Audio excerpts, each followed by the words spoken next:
Her husband brings home another woman. He says, "This is my new wife Tosin, a girl less than half of Ngozi's age. She will see to the running of the household, and you answer to her." Ngozi could not believe her eyes. She wept bitterly and accepted her fate. One day, while Richard was having his meal, just before he took his first bite, Tosin ran into the dining room, accusing Ngozi of having poisoned Richard's meal. Ngozi pleaded her innocence, but Richard would have none of it. He chased her and the kids out of the mansion her late father had gifted them as a wedding gift. Ngozi couldn't believe it. She was penniless and had just lost the love of her life. Ngozi was inconsolable for weeks, but when the realization dawned on her that her children needed her now more than ever, she picked herself up. She applied for jobs, and in no time, one of her father's friends gave her a great position in his firm. Ngozi had wonders at her father's firm and was highly sought after. There, she met Segun, one of her former suitors her father had wanted her to marry over 3 decades ago. Segun was recently widowed and had 2 kids from his marriage. Sparks flew, and it didn't take long before they fell in love. 2 strangers who never thought they would find love again.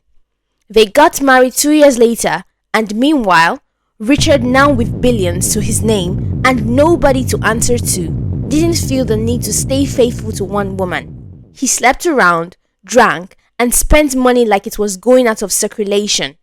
He continued this lifestyle until he began to fall sick.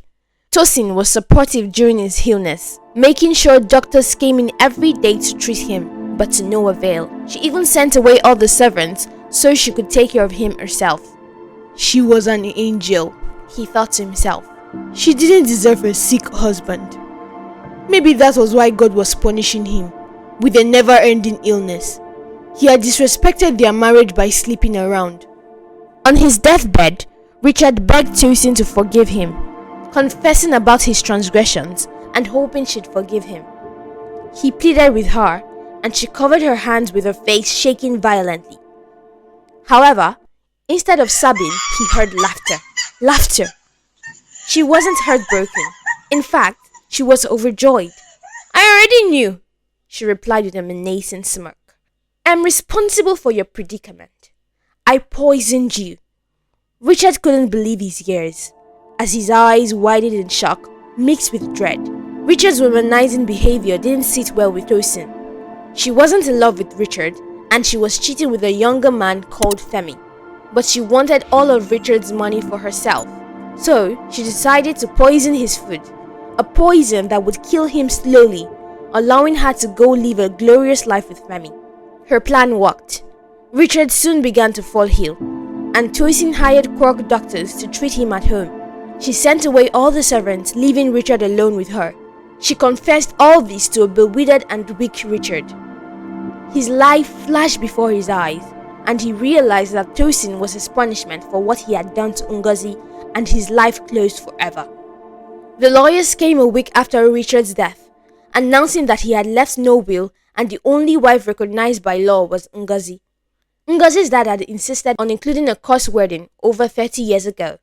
However, having lived with Richard as a partner for years, she was entitled to a small part of his estate with a monetary value of just over $200 million. Tosin requested to get the monetary value, and she submitted her lover's account, Femi, as the beneficiary. Femi was processing their visa, and they would fly out of the country that week. She called him, and they agreed to meet next week on Friday. On the eve of their elopement, Tosin goes to Femi's house. She has tried to reach him since all week, but his number has been switched off. She arrives at his house only to find an empty apartment.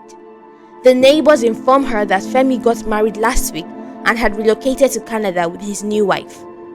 On hearing the news, Tosin loses her mind and goes insane. Meanwhile, thousands of miles away in Canada, Ngozi received an email from the lawyers about Richard's death and the restoration of her father's properties. Sitting beside Segun in their cozy home, she read the message quietly. Segun noticed her expression. "What's wrong, love?" he asked. "Richard is dead," she replied, her voice devoid of emotion. Everything my father worked for has been returned to me. Segun reached for her hand. How do you feel? Ngozi thought for a moment. I feel nothing for him. He made his choices, but I'm grateful that my father's legacy is back to where it belongs. Segun smiled gently. Your father would be proud of you. You've rebuilt your life and stayed strong. Ngozi nodded, a sense of peace washing over her. She looked at her children playing in the yard, their laughter filling the air. She had survived betrayal, heartbreak and loss, emerging stronger than ever. With Segun by her side, she knew she had found true love and a second chance at happiness.